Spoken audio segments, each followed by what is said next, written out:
This is Daily Blast Live. We're talking about what you're talking about. Real, honest, entertaining, live.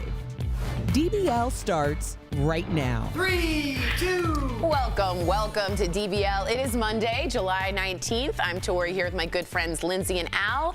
Let's get started. All right, the Summer Olympics. Woo! Yay. Are starting this Friday in Tokyo. No one cares about the Olympics, but this morning we've learned an alternate on the U.S. women's gymnastics team's 18-year-old Kara Eaker has tested positive for COVID in Japan. She said last month that she had been vaccinated.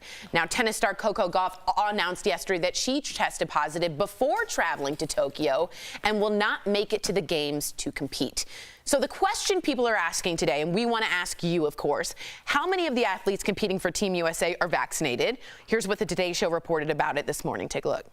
Do you have any idea whether or not the members of Team USA are vaccinated? No, nobody knows.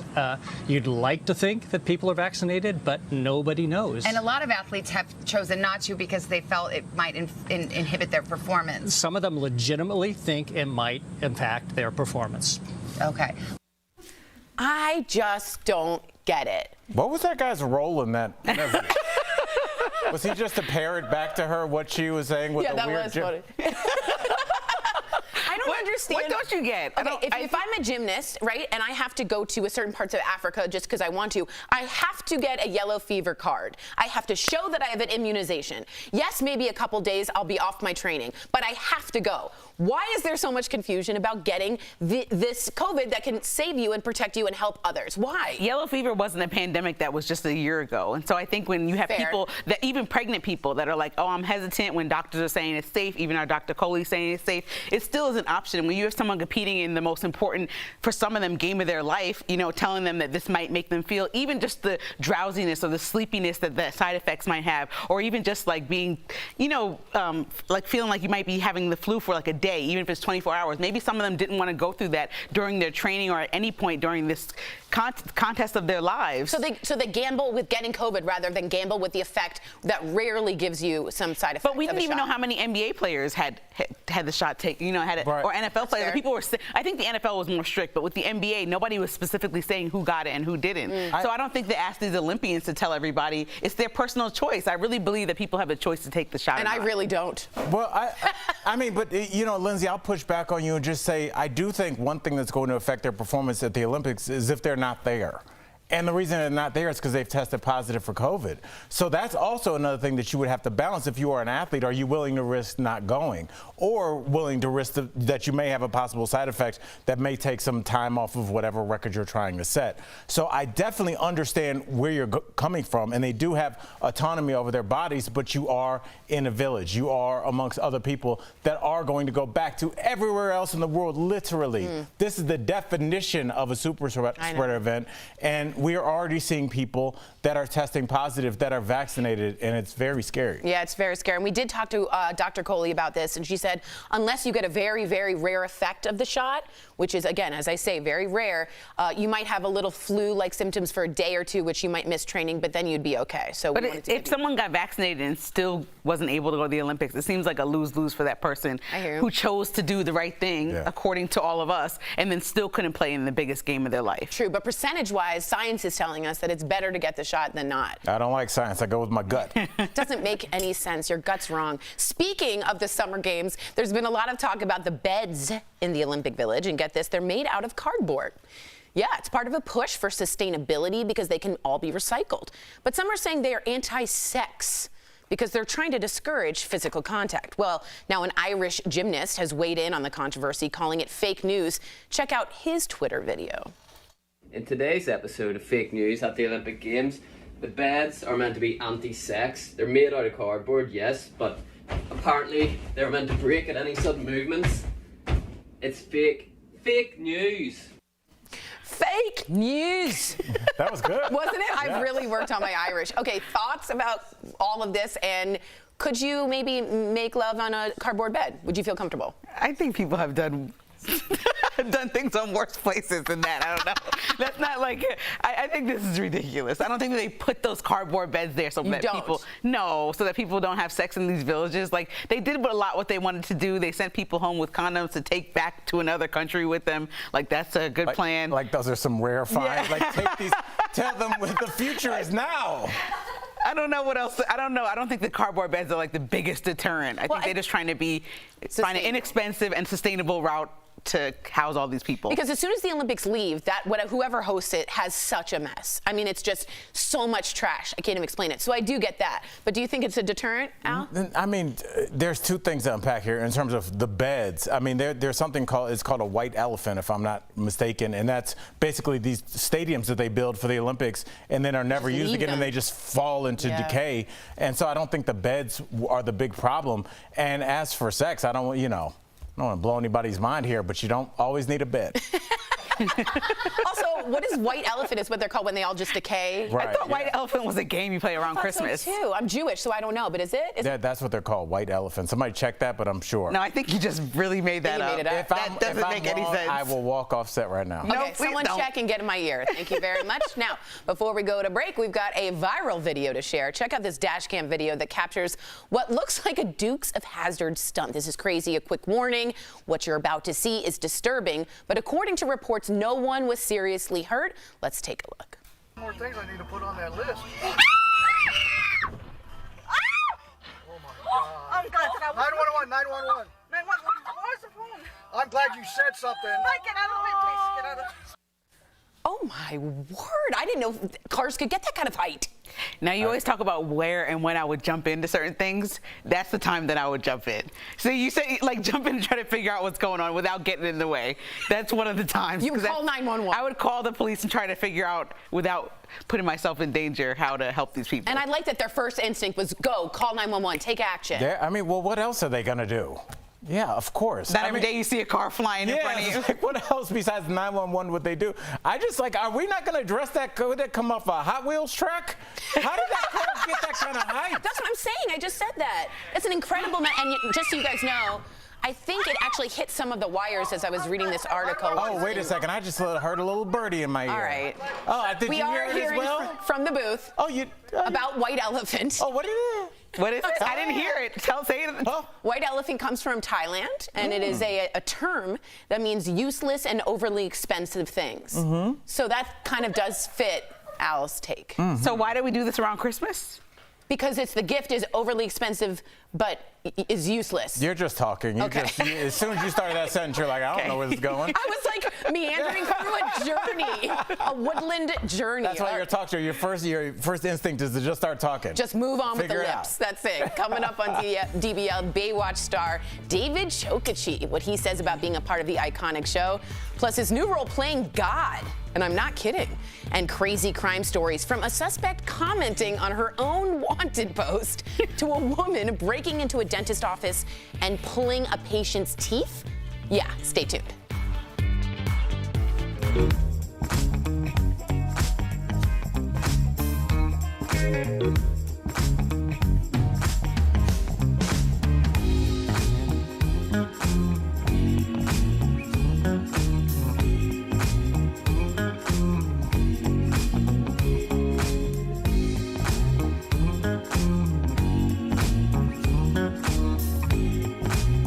DBL Nation, thanks for joining us this Monday. I'm Kelly Schuberth with the DBL Digital Team. Let's continue the conversation with our host, Al. I still thought you were wrong, and then Chris, our executive producer, was like, no, that's exactly right. And he was excited that Al was right, too. Yeah. He was like, oh, she read me the definition. And he was like, that's exactly what it is. Guys, just so you know, this is I've never used this, but it's a blotting paper. You've never used that? No, I've never used it. You Come must on. have dry skin. I have very dry skin, but I tried a new foundation that's like, keep it dewy, and I look like I'm soaking wet. Explain what dewy means. Dewy means like you just woke up and there's a glow. There's a little glow, but Ira, our camera guy, you can get a shot of Ira there. He comes over in the nicest way, goes like this. Hey, Tor. You're a little shiny.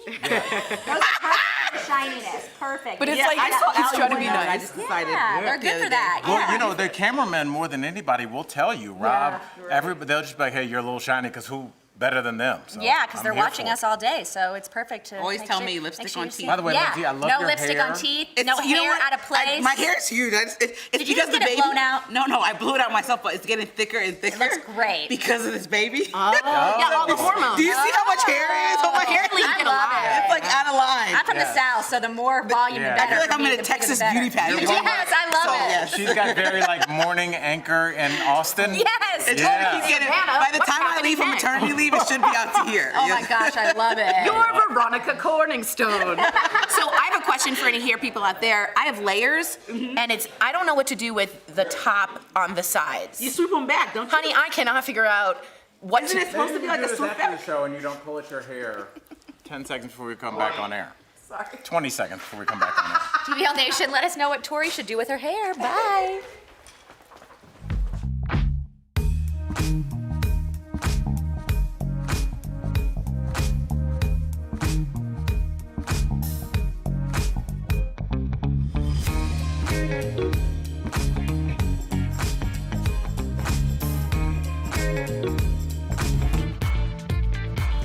Welcome back to DBL. We've got some crazy crime stories for you. All right, you ready for this? Up first, police in Tulsa, Oklahoma posted this most wanted poster for Lorraine Graves.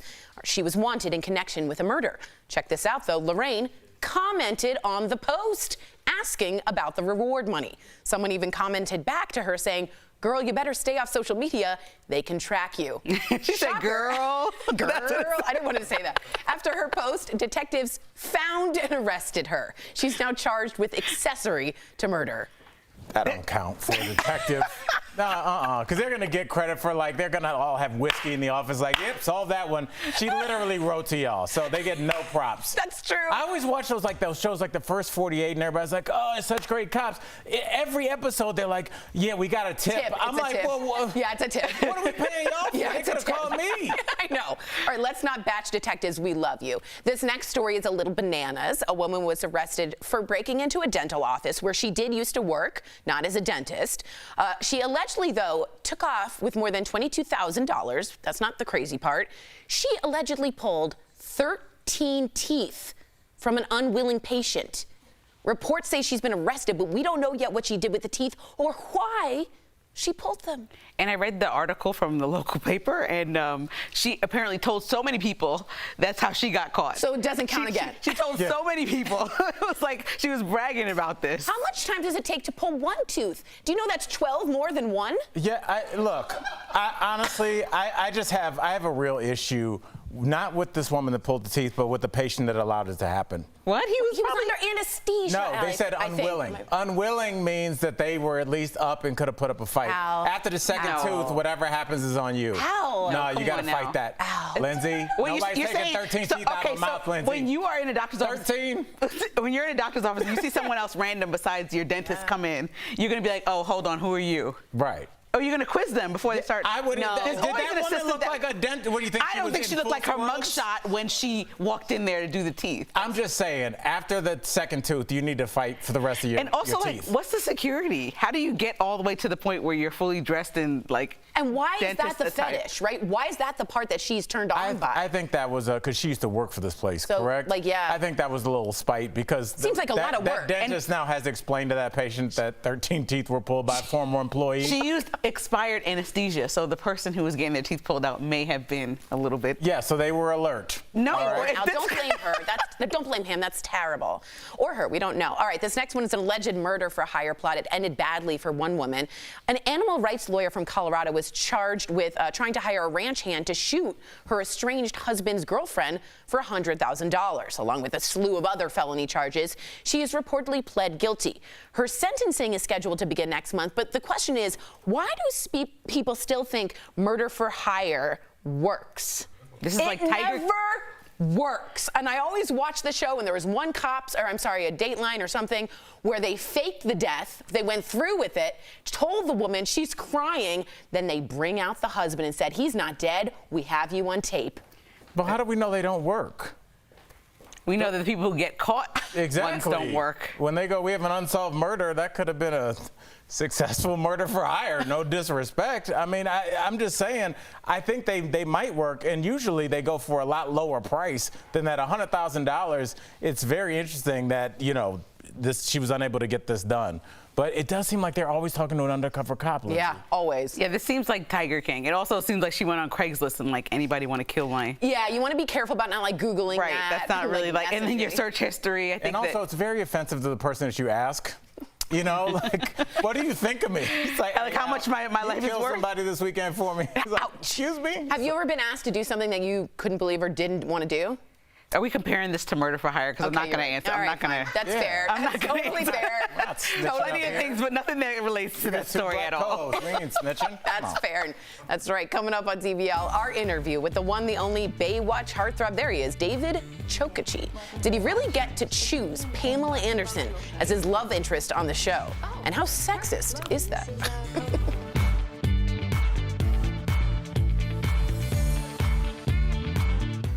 In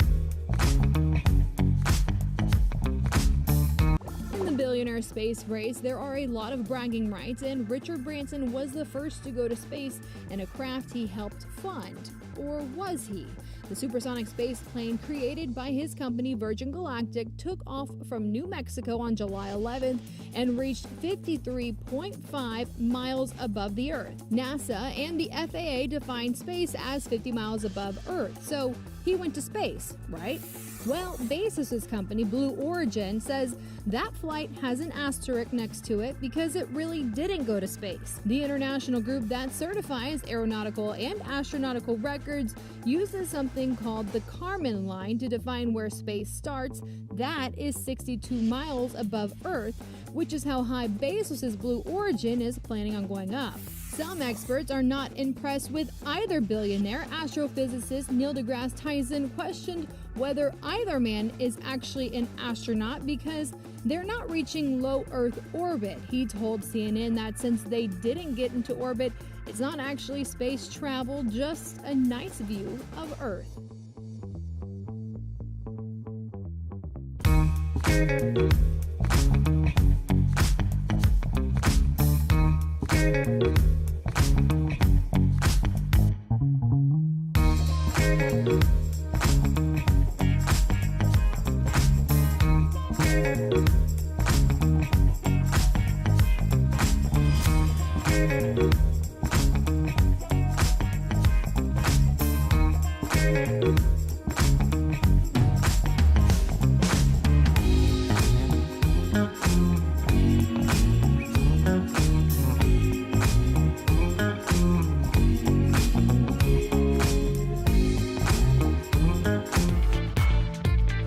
We're all pretty amazing around here. Hi. Hi. I'm CJ. Welcome to Baywatch. Thanks. If you need anything, I can... Logan will show you.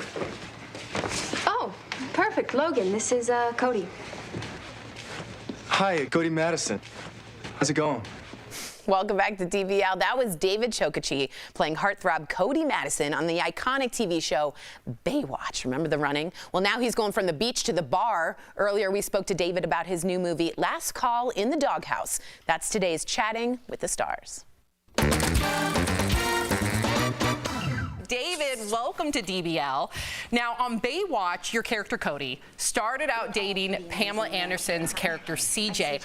What did you know of CJ or Pam Anderson before this? Like, did you have a say in her casting? Were you excited that she was joining Baywatch? More questions, Sam. I joined the cast after Pamela was already on, but when I came on, they basically gave me the option. They saw me work for a couple episodes. They liked the chemistry I had with Pamela, and they were like, "Which direction you can kind of pick, David? We can go Yasmine Bleeth for you or Pamela Anderson." Gosh. And I was like, "Oh my gosh, I love Yasmine, but you know what? I'm going to go with Pamela because Pamela and I had this really goofy side to us. We were very self-deprecating. We had just like this friendship that kind of transformed."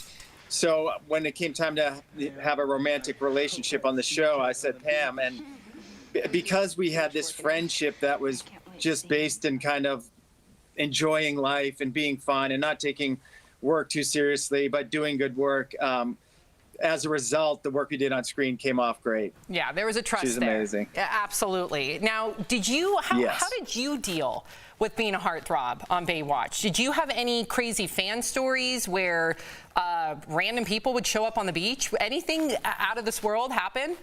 We had when we were shooting, we'd have to have barricades and police barricades because it was back in the day with, the paparazzi were a real problem, like a real danger to people. And then tourism, there was so much tourism drawn towards Santa Monica Beach because that's where everybody in the world felt Baywatch really existed. People think the United States is kind of what they see in Baywatch. They think it's the beach right there, which is hilarious. My character became super popular. I got voted one of 50 most beautiful people in the world. Heck yes. Yeah. So it was, it was a fun ride. And like when we went to when the first time I went to England with Gina Lee Nolan and we were the new stars of the show, we got there and it was like we were the Beatles.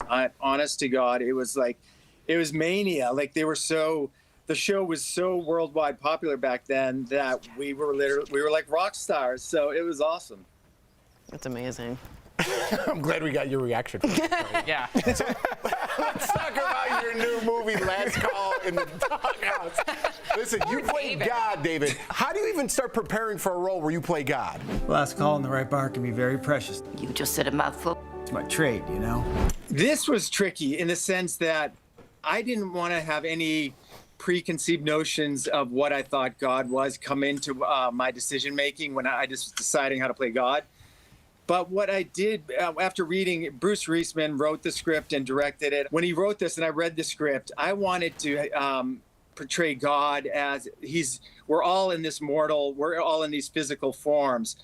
But I wanted God to have this empathy for human beings at how conflicted they were, and almost I wanted it to be more of a silent performance, almost like he's observing humans in their habitat and how they continually kind of hurt each other or hurt themselves. But in this story, in Last Call in the Doghouse, we go into these people's traumas, into flashbacks, and we help alleviate their trauma by exploring it. And then we come back into reality, and these people are then changed forever in in a positive way. So the Doghouse, the dive bar, is this magical bar.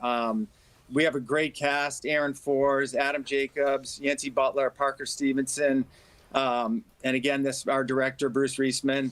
And the movie itself, it's kind of a combination of Cheers meets Touched by an Angel meets Field of Dreams, if you guys can fathom that one. That is so cool. I'm excited. I love that. Coming out of the pandemic, this movie has got so much hope and so much love. You will laugh, you will cry, and you will continue to talk about the movie after, because the connective tissue through all the characters, if you're really paying attention, will blow your mind. Wow. It sounds relevant, and it sounds absolutely inspiring. And just to know that you're not alone if you're suffering from depression is truly life-saving, and that's coming from personal experience. So thank you, David. Thank you very much for joining us here on DBL. So David's new movie, to all of our viewers, Last Call in the Doghouse, is available for streaming now on StonyPointEntertainment.com. We'll be right back. Thanks, David. Thanks, Thank David. you. Thanks, brother.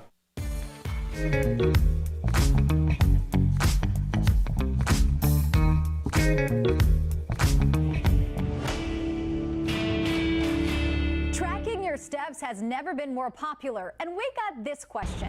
Does everyone really need to get to 10,000 steps a day? Let's verify.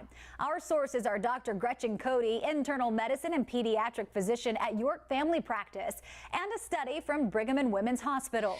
The initial pedometer was called in Japanese like 10,000 steps, and that's the only place that 10,000 steps number comes from. That's like never been a study that said that you really had to have 10,000 steps. A study from Brigham and Women's Hospital found that for older women, taking more than 4,000 steps per day was significantly associated with lower risk of death compared to those taking 2,700 steps per day. Risk of death continued to decrease with more steps taken, but leveled off at around 7,500 steps per day. It absolutely depends on who you are. Some people, sure, it really works for you, because some people, to have that number goal to get to really makes a big difference. For other people, that really doesn't motivate them, so that it's not a big deal. But if you aren't pushing towards that 10,000 steps a day, you don't have to feel like you're failing at it, that you're not doing a good job. Even increasing from 2,000 to 4,000 steps a day makes a big difference. Dr. Cody's best piece of advice? If you want to get a pedometer and wear it like a Fitbit or something like that, wear it and then see how many steps on average you already get a day. Then add to that 1,000 or 2,000 steps a day. So we can verify, no, not everyone needs to reach that 10,000 steps a day mark. Just try to bump up what you are doing daily. Living a healthy and active lifestyle is key.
Welcome back to DBL. We love sharing your comments. We got one from Shelly saying, wow, David Chokachi is a blast from the past, but I love it. And then someone wrote, Allison, seeing Tori's awkward reaction during the David Chokachi interview was hilarious. Made my day. That was embarrassing. Made Tori's day too. Yeah, I didn't know the camera was on. He's a good-looking man. Yeah, he aged well, and I was just like, he was like, I got the 50 most beautiful people in the world, and I was like, and then the camera was just on me. But yeah, did you think it was, and when I said the thing before that it was sexist that he got to pick, did you guys agree with, you guys both disagree with that? Well, it seemed like the whole studio in unison disagreed with me. So I thought that was actually in the script, and then I looked at you, and then our producers that write the script were like, no, we didn't put that in the script. No, I just thought the girls were already, or the ladies were already on the show. So I just meant, in my mind, they should have picked who they were in a relationship with, not the new guy coming in. That's all I meant. Oh, okay. All right, I guess. I mean, Pam was the star. Right. So, I don't know, I guess. But Well that's what said. Kimber, I didn't know. You hit me He with has the fact 15 that I didn't seconds. know Let about us spit it out. I didn't watch Baywatch. Sorry. Fair. DBL's new every day. We'll see you same time, same place tomorrow. Bye, guys.